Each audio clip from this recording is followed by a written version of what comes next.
श्रद्धेय भारत रत्न पूर्व प्रधानमंत्री अटल बिहारी वाजपेयी जी का ये शताब्दी वर्ष चल रहा है और उनके उस जन्म जयंती समारोह के अवसर पर 25 दिसंबर को ऐसे मुख्य रूप से उनकी जन्म जयंती मनाने के साथ साथ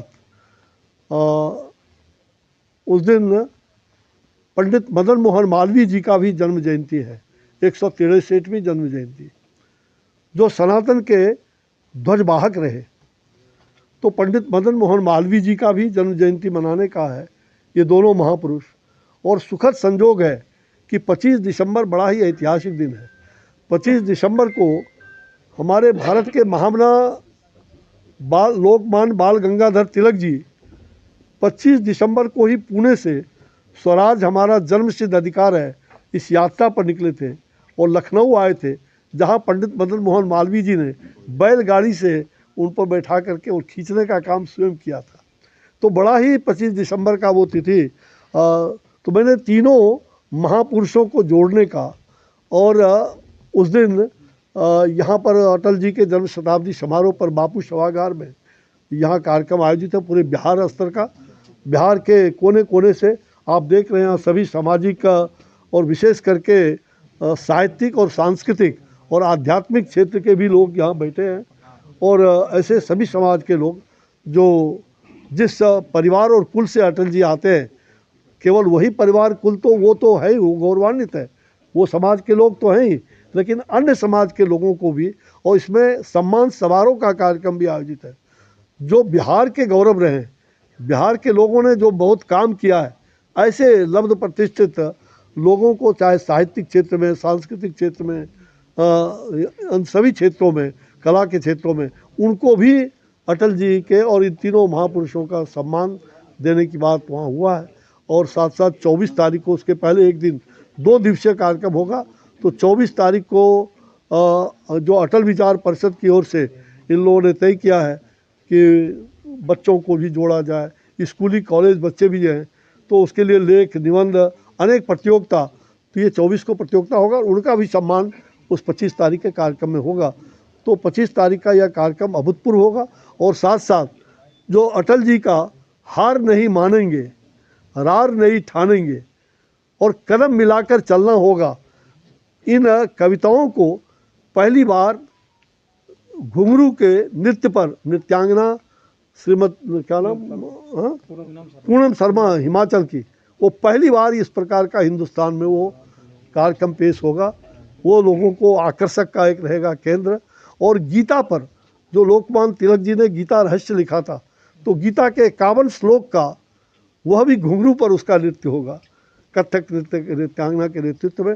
और फिर अटल जी के पोर्ट्रेट भी, एक वर्ल्ड रिकॉर्ड पोर्ट्रेट भी बनेगा, ऐसा इन लोगों ने, अटल विचार परिषद ने विचार किया है।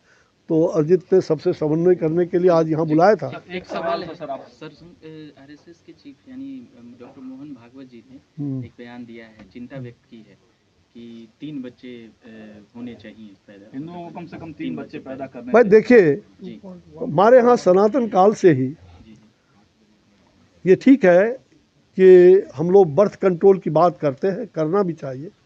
मैं चूँकि स्वयं भारत सरकार में भी और राज्य सरकार में भी मैं स्वास्थ्य मंत्रालय के काम को संभाला हूँ और हमने लोगों से अपील भी करते रहे हमने, लेकिन समाज के सभी लोगों को सोचना पड़ेगा। और आज आप बहुसंख्यक हैं तभी सनातन बचा हुआ है। जिस दिन आप अल्पसंख्यक हो जाएंगे, ये सनातन आपकी व्यवस्था चरमरा जाएगी। और जो परम पूजनीय सरसंघचालक माननीय मोहन भागवत जी ने चिंता व्यक्त किया है, सरकार को भी आग्रह किया है उन्होंने इस पर विचार करने का, मंथन करने का, कि निश्चित रूप से हम हर समाज के लोग ये विचार करें कि हमें अपने, ठीक है हम जनसंख्या की वृद्धि हो रही है और जनसंख्या को बढ़ा रहे हैं, लेकिन हमारा विकास का जो हमारे पास जो संपदा है वो तो सीमित है, भूभाग हमारे पास सीमित है। तो इस पर भी चिंतन करने की आवश्यकता है। लेकिन केवल एक समाज को चिंता नहीं, हम बहुसंख्यक समाज के लोग अल्पसंख्यक हो रहे हैं। हमें चिंता इस बात की है कि हमें अल्पसंख्यक भी नहीं होना है और हमें संख्या को उतना बढ़ाना भी नहीं है, उसका बीच का जो संतुलन हो सकता है उसको कायम करना। इसलिए तो क्या उनके मोदी सरकार ये वाली बातें लागू करेगी? अब ये तो सरकार मोदी सरकार में हूँ नहीं, जी मैं प्रधानमंत्री नरेंद्र भाई मोदी जी इस पर विचार करेंगे और वो क्या करेंगे वो तो उन पर है, उनकी सरकार पर है।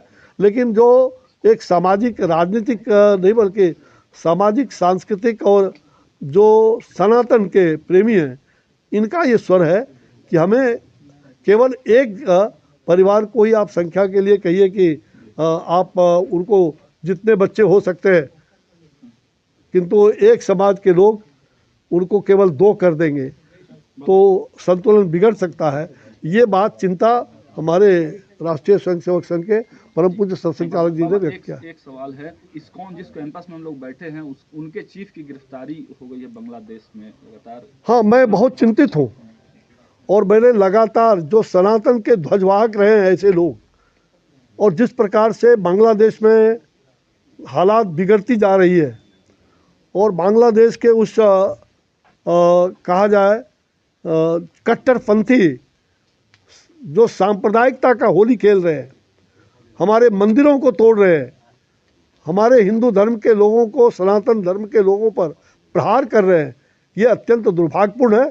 इसलिए बांग्लादेश को जिसको हम लोगों ने पोषित किया, बांग्लादेश समाप्त हो जाता तो आज बांग्लादेश को भी चुनौती का अवसर भारत की ओर से मिल रहा है कि हम किसी भी हालत में वहाँ के सनातन धर्मावलंबियों पर जो प्रहार हो रहा है वो बंद होना चाहिए। उनकी जो अनावश्यक गिरफ्तारी हुई है वो बंद होना चाहिए। जिस इस्कॉन ने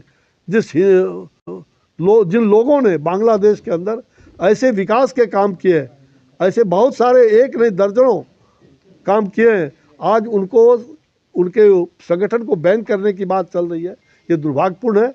इस्कॉन पूरे विश्व में ध्वज सनातन का लहरा रहा है। सरकार से आग्रह करेंगे बाबा कि क्या जी? मोदी सरकार से मैं जरूर मोदी सरकार से मैंने पहले भी आग्रह किया है, आज भी आपके माध्यम से आग्रह कर रहा हूँ कि प्रधानमंत्री जी स्वयं इसमें जागरूक हैं और वो स्वयं इसको ध्यान लिया है संज्ञान में।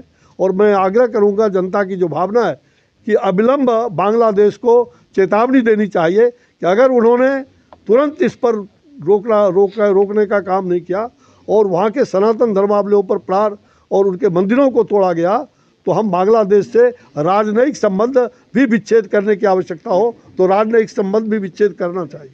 Thank you.